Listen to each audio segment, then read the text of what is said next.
Good morning friends. Global college Tanwala के online platform पर आपका स्वागत है। कल हमने टॉपिक किया था रेजोनेंस या अनुनाद।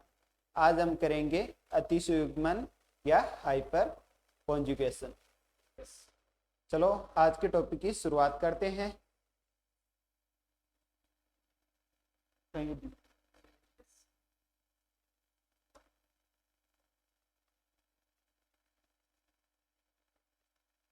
आज का टॉपिक है अपना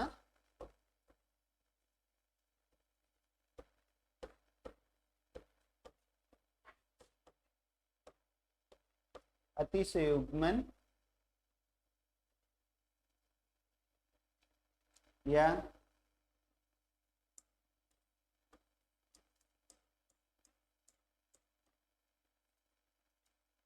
बंधहीन या बंधहीन अनुनाद।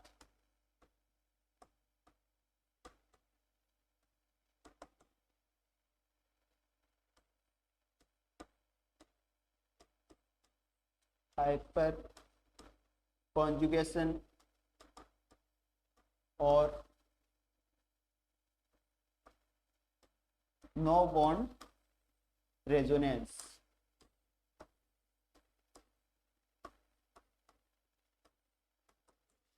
आज पढ़ेंगे अतिसुयुग्मन के बारे में या हाइपर कॉन्जुगेशन के बारे में। यह सिद्धांत है अतिसुयुग्मन का सिद्धांत। ये किसने दिया था?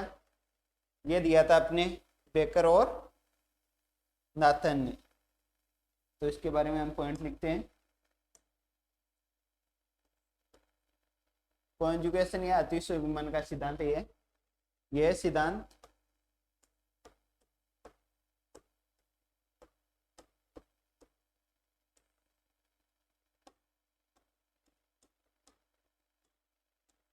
बेकर व नाथन ने दिया। कब दिया था? 1935 में। ठीक है, बेकर ने और नाथन ने दिया। तो इस सिद्धांत को एक और नाम से जाना जाता है। इस सिद्धांत को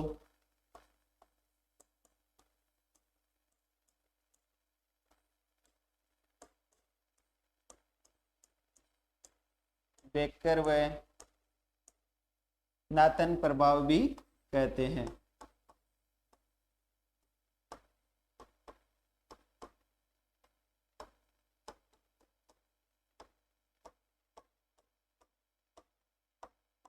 यह सिद्धांत बेकर व नाथन ने दिया, इसलिए इसको बेकर व नाथन प्रभाव भी कहते हैं। चलो इसकी डेफिनेशन देखते हैं।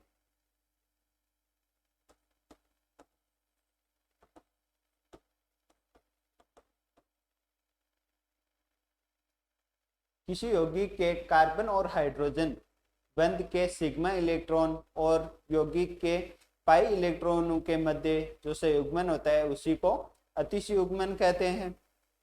तो इसकी परिभाषा लिखे तो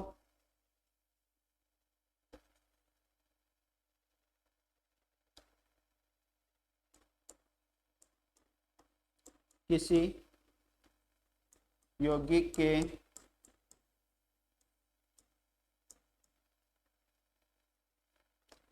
कार्बन हाइड्रोजन बॉन्ड के या बंध के सिग्मा इलेक्ट्रॉन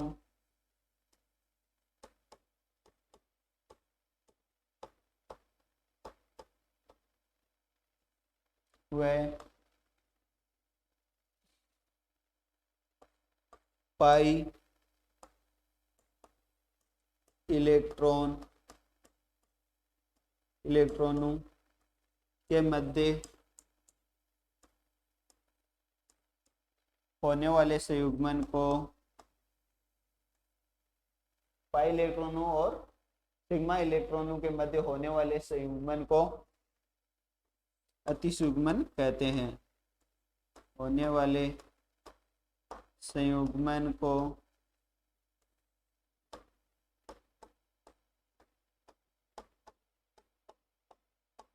अतिसंयुग्मन या हाइपर कॉन्जुगेशन कहते हैं।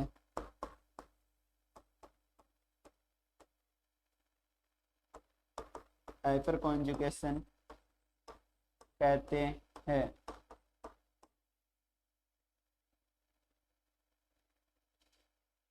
यह संयुग्मन है जो सिग्मा और पाई इलेक्ट्रॉनों के मध्य होता है, इसलिए इसे सिग्मा पाई कॉन्जुगेशन भी कहते हैं। इसे सिग्मा पाई कॉन्जुगेशन भी कहते हैं।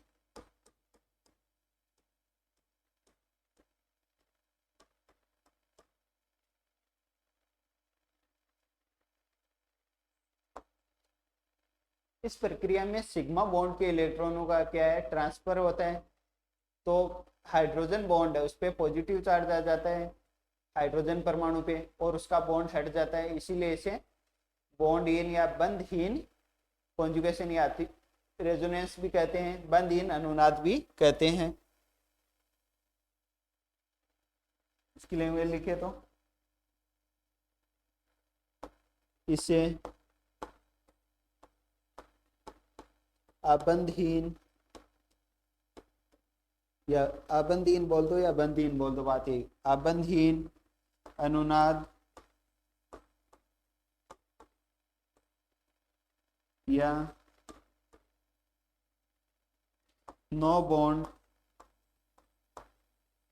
रेजोनेंस भी कहते हैं।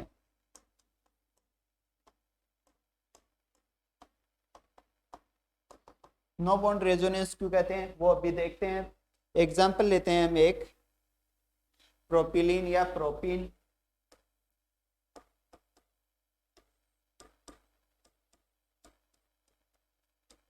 प्रोपिलीन या प्रोपीन,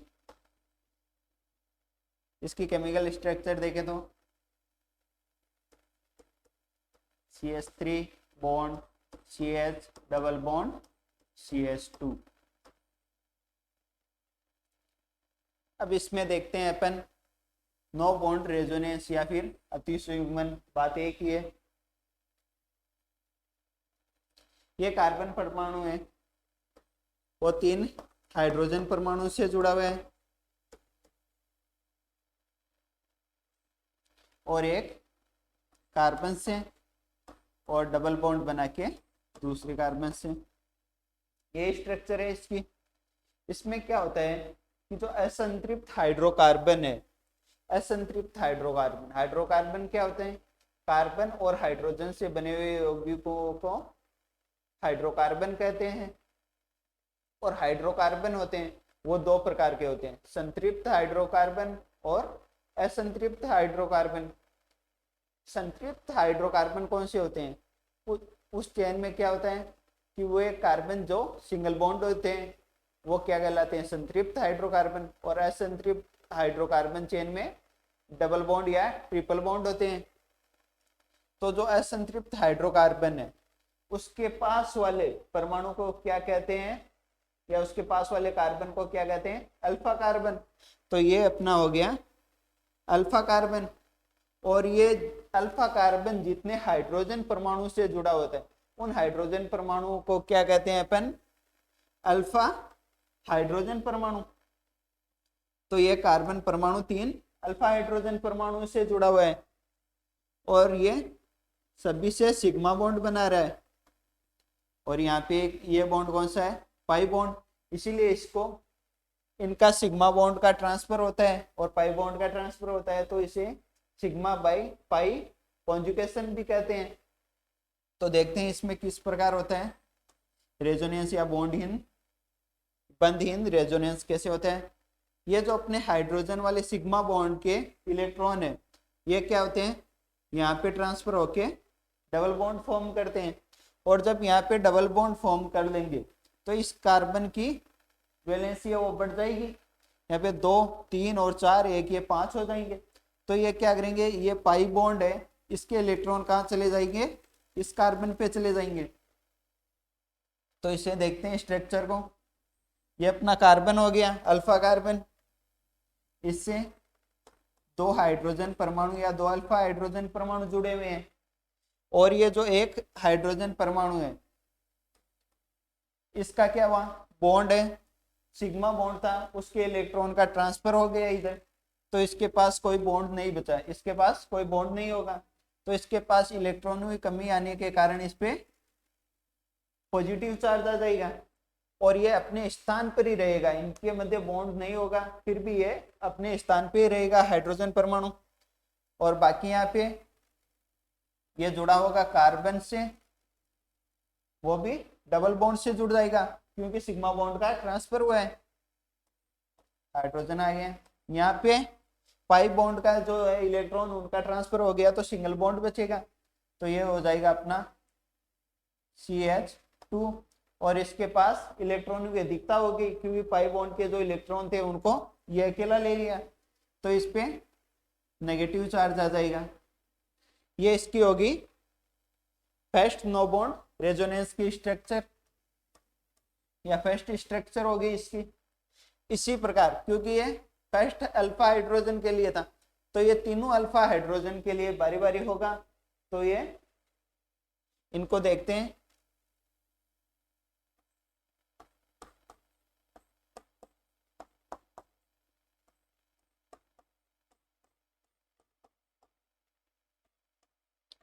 दूसरे वाले हाइड्रोजन के लिए देखें, इस अल्फा, ये अल्फा कार्बन, ये अल्फा हाइड्रोजन, इसके लिए इस सिग्मा बॉन्ड का क्या होगा, ट्रांसफर होगा, इसका ट्रांसफर इधर होगा। तो और इन पाई ये अपने इलेक्ट्रॉन उनका ट्रांसफर इधर होगा। तो इसमें उसी प्रकार ये दोनों हाइड्रोजन परमाणु इससे बॉन्डेड रहेंगे सिग्मा बॉन्ड से, और ये एक हाइड्रोजन है, इसका जो बॉन्ड है या सिग्मा इलेक्ट्रॉन है वो ट्रांसफर हो जाएंगे उधर, डबल बॉन्ड फॉर्म कर लेंगे। तो यहाँ पर इनके मध्य कोई बॉन्ड नहीं रहेगा और इस पे पॉजिटिव चार्ज आ जाएगा हाइड्रोजन पे। यहाँ पे हो जाएगा अपना डबल बॉन्ड, यहाँ के पाई इलेक्ट्रॉन का इस कार्बन के पास ट्रांसफर हो जाएगा, तो यहाँ पे सिंगल बॉन्ड रहेगा और यहाँ पे नेगेटिव चार्ज आ जाएगा। इसी प्रकार थर्ड के लिए देखें तो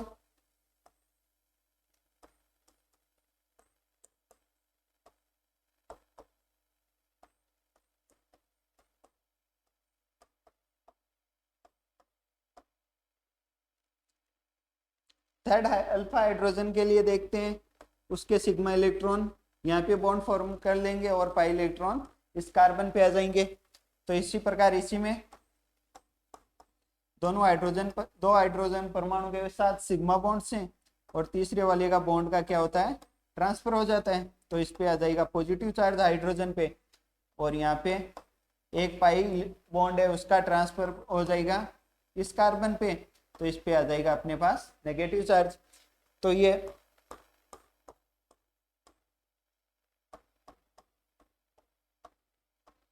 वैसे देखा जाए तो इनमें एक अनुनादी हो रहा है, अनुनादी संरचना ही है, और इसमें बॉन्ड है हाइड्रोजन का बॉन्ड, उसका ट्रांसफर हो रहा है। यहाँ पे हाइड्रोजन और कार्बन के पास कोई बॉन्ड नहीं रहता है, लेकिन हाइड्रोजन अपनी जगह रहता है, इनके मध्य कोई बॉन्ड नहीं रहता, इसीलिए इसको क्या कहते हैं, बंधहीन या अबंधहीन अनुनाद या नो बॉन्ड रेजोनेंस।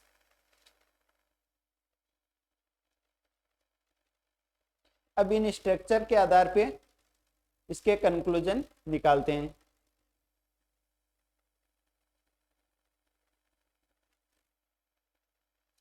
इसमें क्या होता है कि जो अपने पास सिग्मा इलेक्ट्रॉन है अल्फा कार्बन के, अल्फा कार्बन कौन सा है, ये अल्फा कार्बन, और ये हो गए अल्फा हाइड्रोजन, और ये कौन से थे अपने सिग्मा बॉन्ड या सिग्मा।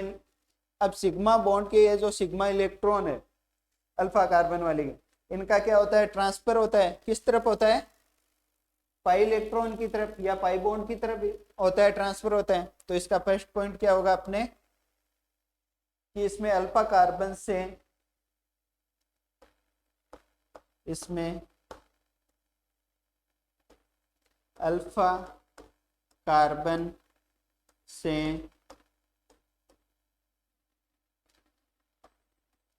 ये कौन सा हाइड्रोकार्बन है? असंतृप्त हाइड्रोकार्बन है, असंतृप्त हाइड्रोकार्बन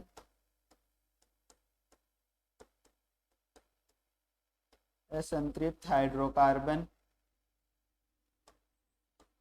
की ओर,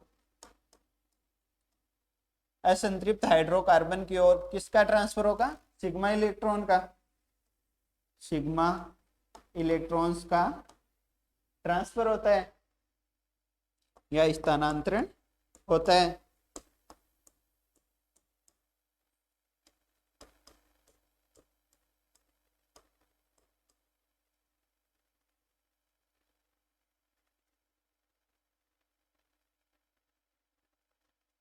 अब ये सिग्मा इलेक्ट्रॉन है, इन सिग्मा इलेक्ट्रॉन का इधर पाई इलेक्ट्रॉन की तरफ स्थानांतरण होता है अपने पास, या फिर अपने पाई इलेक्ट्रॉन मान लो, या फिर असंतृप्त हाइड्रोकार्बन की तरफ स्थानांतरण होता है। तो स्थानांतरण होने से क्या होगा? इन पे पॉजिटिव और नेगेटिव चार्ज उपस्थित हो जाएंगे, और इससे पॉजिटिव नेगेटिव चार्ज से क्या होगा? इनका ध्रुवीकरण हो जाएगा। तो इसका सेकंड पॉइंट लिखे तो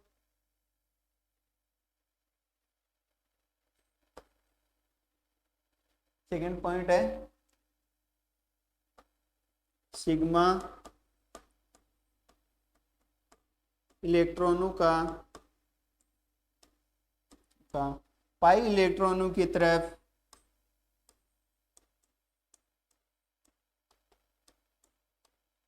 पाई इलेक्ट्रॉनों की तरफ स्थानांतरण होने से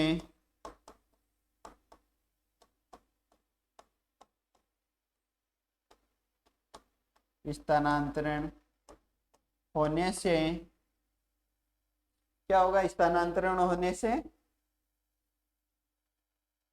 होने से इनका ध्रुवीकरण हो जाता है, होने से उनमें या अणु में ध्रुवीकरण हो जाता है।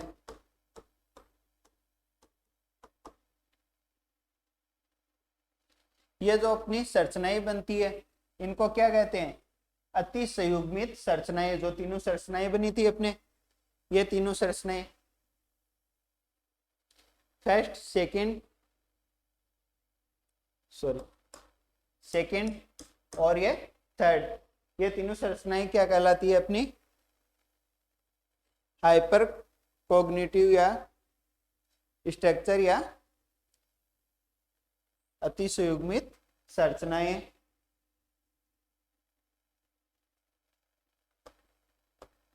इन्हें हाइपर कॉन्जुगेटिव स्ट्रक्चर या अति संयुग्मित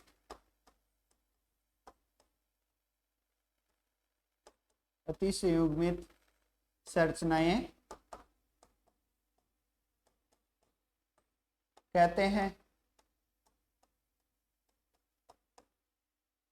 इन्हें हाइपर कॉन्जुगेटिव स्ट्रक्चर या अति संयुग्मित संरचनाएं कहते हैं। इन अति संयुग्मित संरचनाओं में, ये अपनी अति संयुग्मित संरचनाएं, इन अति संयुग्मित संरचनाओं में क्या होता है कि जो अपने सिग्मा बॉन्ड के जो इलेक्ट्रॉन है, वो सिग्मा बॉन्ड के इलेक्ट्रॉन और कार्बन का जो पी कक्षक है उनके मध्य क्या है? अतिव्यापन हो जाता है, और अतिव्यापन होगा तो इनमें क्या है? बॉन्ड का ट्रांसफर हो जाता है। इसलिए इनको क्या कहते हैं? नो बॉन्ड रेजोनेंस कहते हैं। तो चलो इसकी लैंग्वेज लिखें तो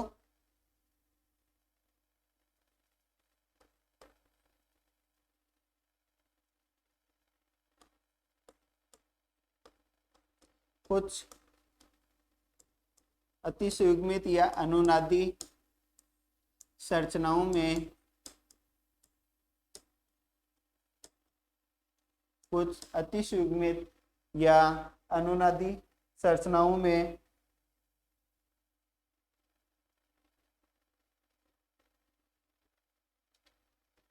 सिग्मा इलेक्ट्रॉन या सिग्मा बॉन्ड व पी कक्षकों के मध्य अतिव्यापन होने पर अतिव्यापन होने से कार्बन व हाइड्रोजन के मध्य कोई बंध नहीं रहता है। होने से कार्बन व हाइड्रोजन परमाणु के मध्य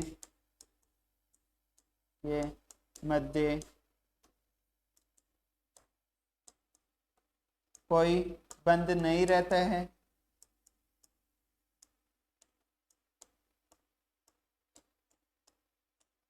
जिसके कारण इनको नो बॉन्ड कॉन्जुगेशन या नो बॉन्ड रेजोनेंस कहते हैं। जिसके कारण इसे नो बॉन्ड रेजोनेंस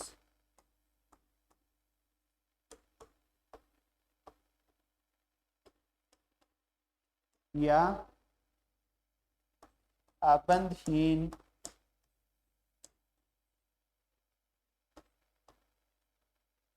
आबंधहीन अनुनाद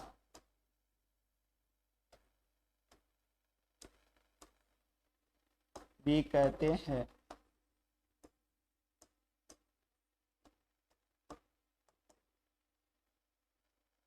अब देखते हैं कैसे सिग्मा बॉन्ड का ट्रांसफर होता है।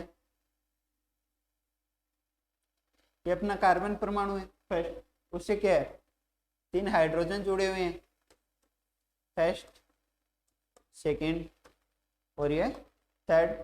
और इस कार्बन परमाणु से प्रोपिलीन में और क्या जुड़ा हुआ है, एक कार्बन और हाइड्रोकार्बन जुड़ा हुआ है। और इनके मध्य क्या है, डबल बॉन्ड है, एक डबल बॉन्ड है और यहाँ पे वापस CH2।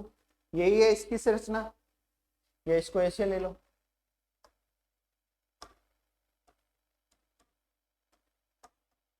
यही है प्रोपिलीन की संरचना। इसमें क्या होता है कि यह संतृप्त हाइड्रोकार्बन है, इसके पास वाला कार्बन क्या कहलाता है, अल्फा कार्बन कहलाता है। और अल्फा कार्बन के जो जुड़े हुए हाइड्रोजन है उनको क्या कहते हैं, अल्फा हाइड्रोजन। और ये सिग्मा बॉन्ड से जुड़े होते हैं सभी।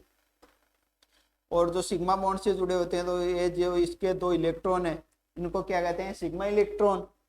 और जो ये और इसके मध्य जो इसका कौन सा है, इसमें एक तो बॉन्ड होता है और एक बॉन्ड के साथ में क्या होता है, जैसे कि ये एक सिंगल बॉन्ड मान लो इसको, ये हो गया अपना सिंगल बॉन्ड एक, और एक ये हो गया अपना पाई बॉन्ड। तो ये दोनों किससे बॉन्डेड होते हैं, एक तो सिंगल बॉन्ड से या सिग्मा बॉन्ड से, और एक हो गया अपना पाई बॉन्ड से। इसमें क्या होता है कि जो अपने सिग्मा इलेक्ट्रॉन है उनका क्या होता है, ट्रांसफर हो जाता है। तो ये क्या करते हैं, जो सिग्मा इलेक्ट्रॉन है ये बॉन्ड बना लेते हैं इस पी कक्षक के साथ, पी ऑर्बिटल के साथ। तो इसको क्या बोलते हैं अब, सिग्मा पाई कॉन्जुगेशन। क्योंकि ये कौन सा है, पाई बॉन्ड वाला है, तो इसको बोलेंगे हम सिग्मा पाई कॉन्जुगेशन। क्योंकि इसमें सिग्मा और पाई है जो इलेक्ट्रॉन है या बॉन्ड है वो क्या कर रहे हैं, आपस में संयुग्मन कर रहे हैं, तो इसको सिग्मा पाई कॉन्जुगेशन भी कहते हैं।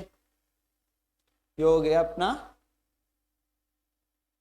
Hyper conjugation topic. इसमें क्या गया है, इसके अनुसार क्या है कि जितनी अधिक अल्फा हाइड्रोजन होगी, जितनी ज्यादा अल्फा हाइड्रोजन होगी अतिसंयुग्मन उतना ही ज्यादा होगा, और जितना ज्यादा अतिसंयुग्मन होगा वह संरचना या स्ट्रक्चर उतनी ही ज्यादा स्थायी होगी। तो इसके लिए देखें तो इसके पास कितने असंतृप्त ये जो हाइड्रोकार्बन है इससे जुड़े हुए कितने कार्बन परमाणु, एक कार्बन अल्फा कार्बन जुड़ा हुआ है, एक ही अल्फा कार्बन जुड़ा है। और इस अल्फा कार्बन से कितने हाइड्रोजन जुड़े हैं, 3। तो इसके पास में कितने, 3 अल्फा हाइड्रोजन है। ठीक है, तो इस प्रकार और देखें तो जैसे कि एक स्ट्रक्चर ये ले लें अपन, CH डबल बॉन्ड CH,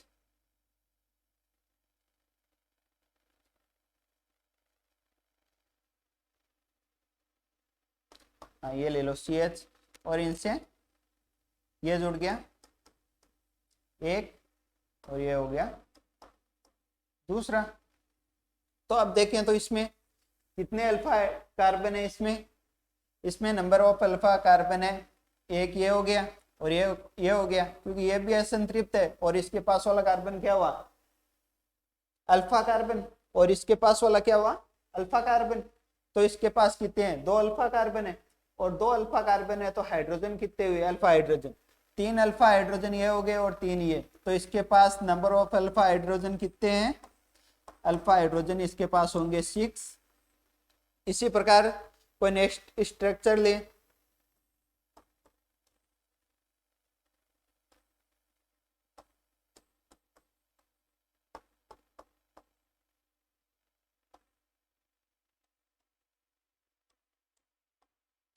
इसके पास कितने अल्फा कार्बन है, इसके पास 3 अल्फा कार्बन है। क्यों, क्योंकि ये जो असंतृप्त हाइड्रोकार्बन है इससे जुड़े हुए कितने हैं, 1 2 और 3 अल्फा कार्बन है, और तीनों के पास कितने हो गए टोटल, 9। तो इसके पास अल्फा हाइड्रोजन कितने होंगे, 9, और कितने हो सकते हैं, ये हाइड्रोजन हटके यहाँ पे एक अल्फा कार्बन और जुड़ जाए तो इसमें हो जाएंगे अपने अल्फा हाइड्रोजन की संख्या कितनी हो जाएंगी, 12 हो जाएंगी। इसी प्रकार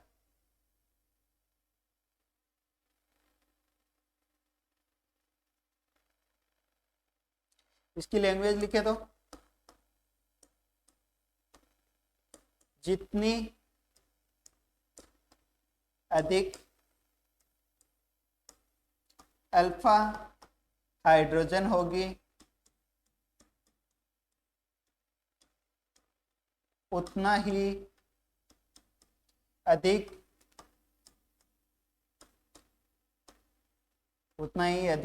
मतलब जितनी अधिक अल्फा हाइड्रोजन होगी उतना ही अधिक क्या होगा, अतिसंयुग्मन या हाइपर कॉन्जुगेशन, अधिक अतिसंयुग्मन होगा।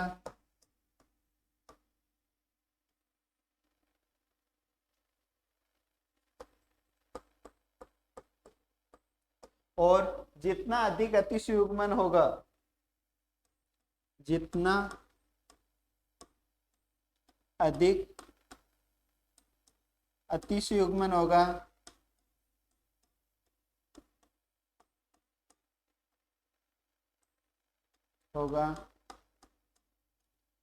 वह अणु,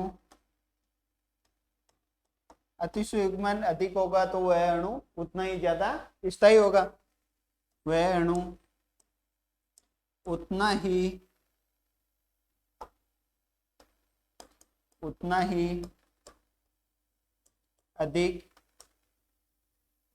अधिक स्थायी होगा।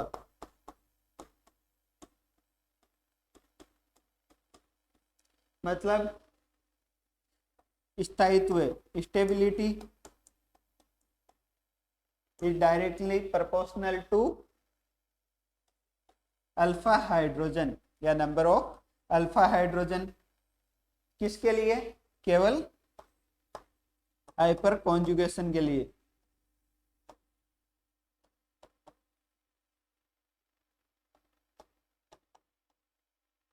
केवल अतिसंयुग्मन के लिए। मतलब अल्फा हाइड्रोजनों की संख्या बढ़ेगी तो स्थायित्व भी बढ़ेगा।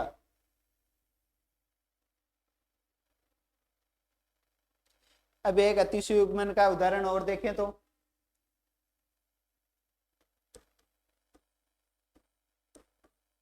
मेथिल बेंजीन में अतिसंयुग्मन या हाइपर कॉन्जुगेशन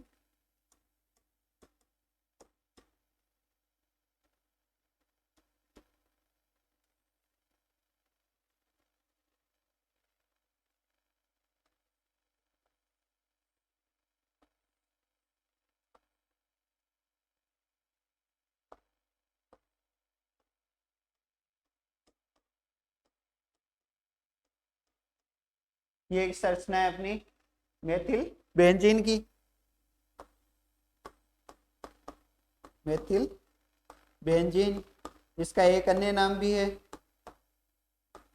क्या है? टोलुइन।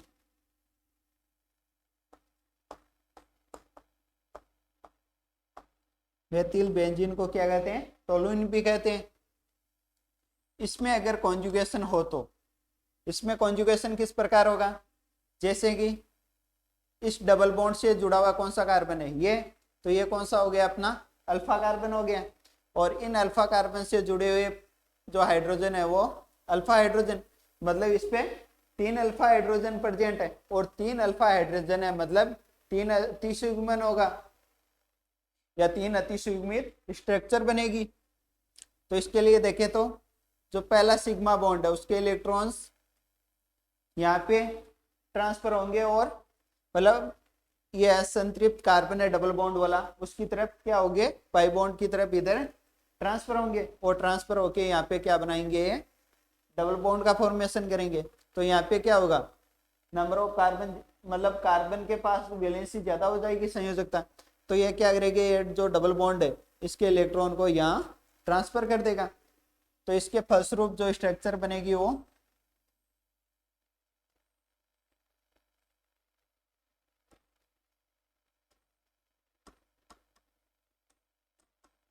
ये स्ट्रक्चर है अपनी।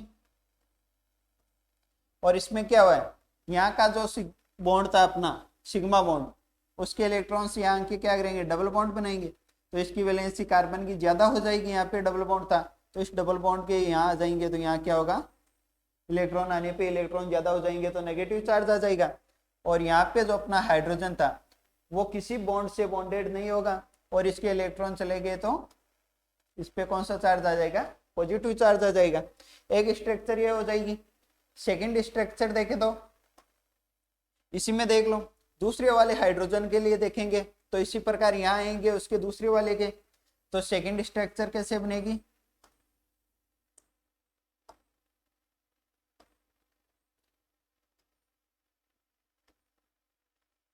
ऊपर वाले के आ रहे हैं तो ये दोनों तो अल्फा हाइड्रोजन है, वो तो बॉन्डेड होंगे। और ऊपर वाले अल्फा हाइड्रोजन है उसको बॉन्ड का यहाँ पे क्या होगा? ट्रांसफर होगा तो डबल बॉन्ड बना लेगा।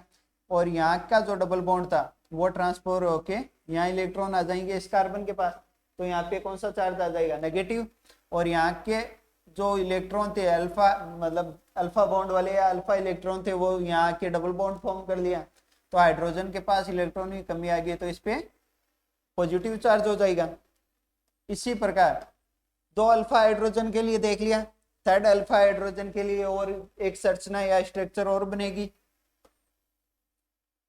तो इसके लिए संरचना होगी कुछ इस प्रकार।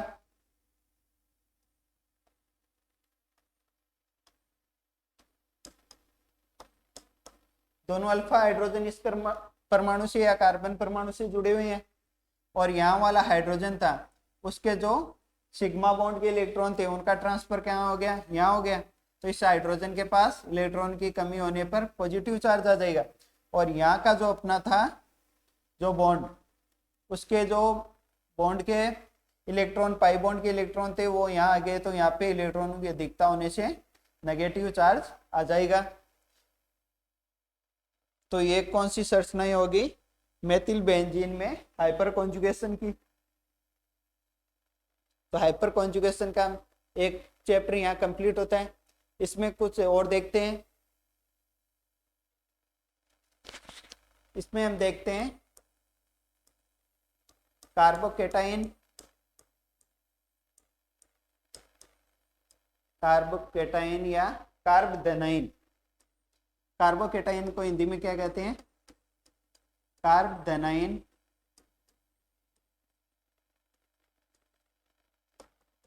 इसके बारे में देखें तो कार्बोदेनाइन कब बनेगा अपने और कितने बनेंगे ये डिपेंड करता है अल्फा कार्बन पे, कितने अपने पास अल्फा हाइड्रोजन है इसी पे डिपेंड करेगा। जितने ज्यादा अल्फा हाइड्रोजन होंगे उतने भी ज्यादा क्या बनेंगे? कार्बोकेटाइन या कार्बोदेनाइन। और जितने ज्यादा कार्बोदेनाइन बनेंगे उतना ही ज्यादा उनमें क्या होगा? अतिसंयुग्मन या हाइपर कॉन्जुगेशन।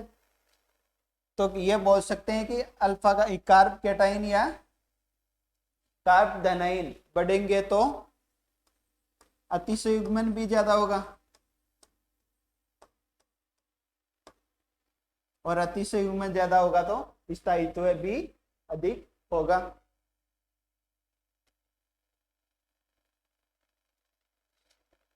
अब कार्बोकेटाइन या कार्बोधनाइन के लिए देखें अपन, या इनके हाइपर कॉन्जुगेशन का क्रम देखें। इसमें अगर अपना कार्बोकेटाइन यानी इस परमाणु के पास 3 अल्फा कार्बन जुड़े हुए हैं, 3 अल्फा कार्बन जुड़े हुए हैं, तो इसके पास कितने अल्फा हाइड्रोजन होंगे? नंबर ऑफ अल्फा हाइड्रोजन कितने होंगे? 9 होंगे। 3 6 और 3 9। इसी प्रकार सेकेंड स्ट्रक्चर में देखें तो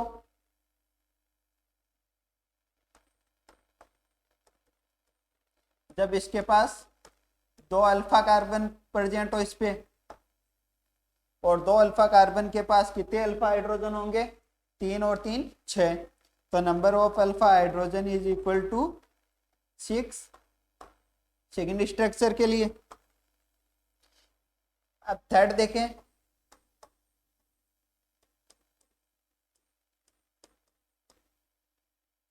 इस पे कितने हैं? 1 अल्फा कार्बन है और अल्फा कार्बन से 3 अल्फा हाइड्रोजन जुड़े हुए हैं, तो इस पे number of alpha hydrogen is equal to 3। और लास्ट में देखते हैं अपन, इसमें इसके कोई भी अल्फा कार्बन नहीं जुड़ा हुआ है और ना कोई अल्फा हाइड्रोजन है, तो इसमें number of alpha hydrogen equal to 0।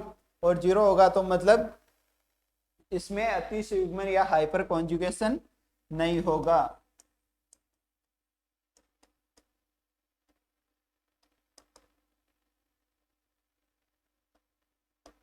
Hyper conjugation नहीं होगा इसमें। सबसे ज्यादा हाइपर कॉन्जुगेशन किस में होगा? जिसमें अपने पास अल्फा हाइड्रोजन ज्यादा है। ये कौन सा है? ये अपना हो गया सबसे ज्यादा किस में है? इसमें 3 डिग्री में। ये अपना 3 डिग्री, ये 2 डिग्री, और ये 1 डिग्री, और ये 0 डिग्री मान लो। 3 डिग्री इसलिए कि ये कार्बोकेटाइन है, वो कार्बन परमाणु है। कितने कार्बन परमाणु से जुड़ा हुआ है? 3 से, तो ये हो गया 3 डिग्री, ये हो गया 2 डिग्री, ये 1 डिग्री। तो इनका जो स्थायित्व का क्रम होगा, इसमें अल्फा हाइड्रोजन ज्यादा किसमें है? इसके पास, फिर इससे कम इसमें, इससे कम इसमें। तो ये होगा इसमें कॉन्जुगेशन का या क्रम या अतिसयुग्मन का क्रम।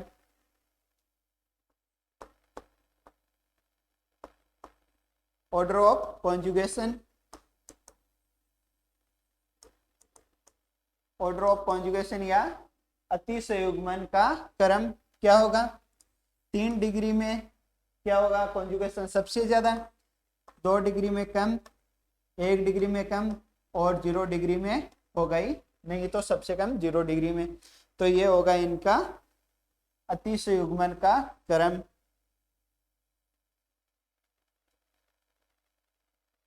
अब देखते हैं, अब हम देखेंगे methyl benzene, ethyl benzene, isopropyl benzene और तृतीयक ब्यूटिल बेंजीन में इसका हाइपर कॉन्जुगेशन का क्रम। तो चलो देखते हैं इनकी स्ट्रक्चर में।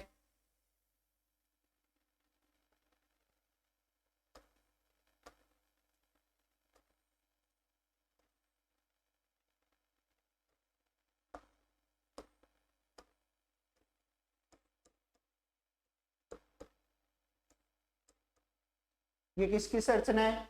ये हुई अपनी मेथिल बेंजीन की।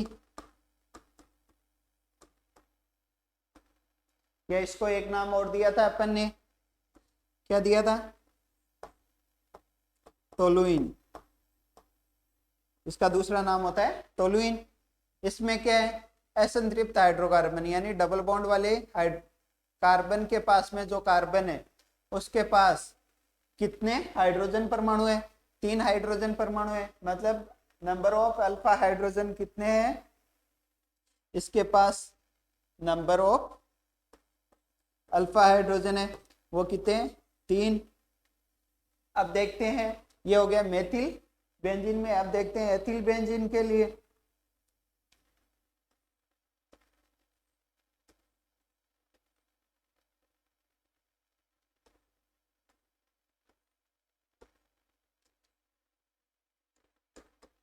एथिल बेंजीन में क्या होता है, एक CH3 और जुड़ जाता है इसमें। तो जो अपना इसका नाम है एथिल बेंजीन, और एथिल बेंजीन में जो अपना असंतृप्त हाइड्रोकार्बन है उससे जुड़े हुए कार्बन को कहते हैं अल्फा कार्बन। और अल्फा कार्बन से कितने अल्फा हाइड्रोजन जुड़े हुए हैं, 2, 1 और 2। ये अल्फा कार्बन नहीं होगा, ये होगा बीटा कार्बन। ठीक है, आगे आएगा तो बीटा से gamma carbon, alpha beta gamma ऐसे। ठीक है, तो अल्फा कार्बन से सिर्फ 2 ही हाइड्रोजन जुड़े हुए हैं, तो इसमें number of alpha hydrogen is equal to 2। इसमें कितने होंगे अल्फा हाइड्रोजन, 2 होंगे। अब देखते हैं आइसोप्रोपिल बेंजीन में।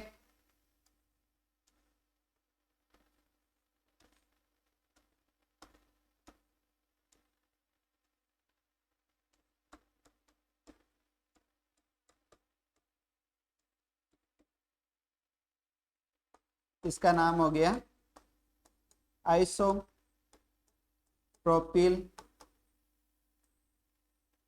बेंजीन।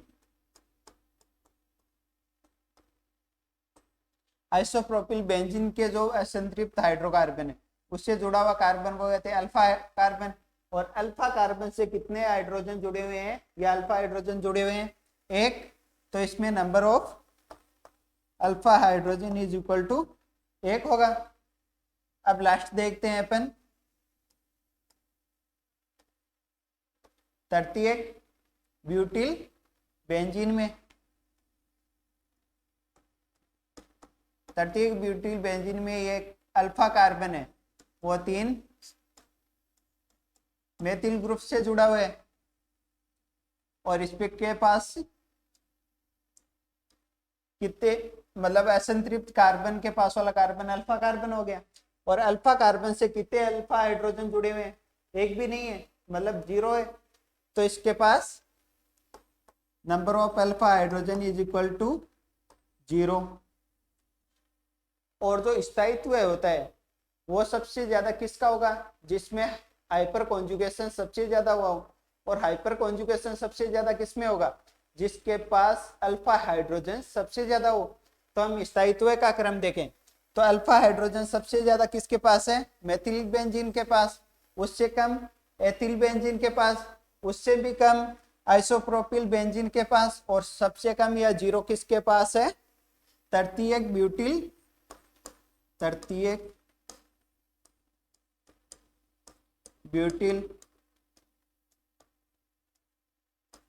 बेंजीन के पास। तो सबसे कम स्थायित्व वो है, वो किसका होगा, अपना 38 ब्यूटिल बेंजीन का। तो इसमें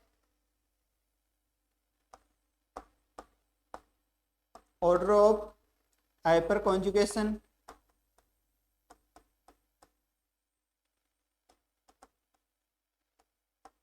हाइपर कॉन्जुगेशन का ऑर्डर क्या होगा, 3, 2, 1 और 0।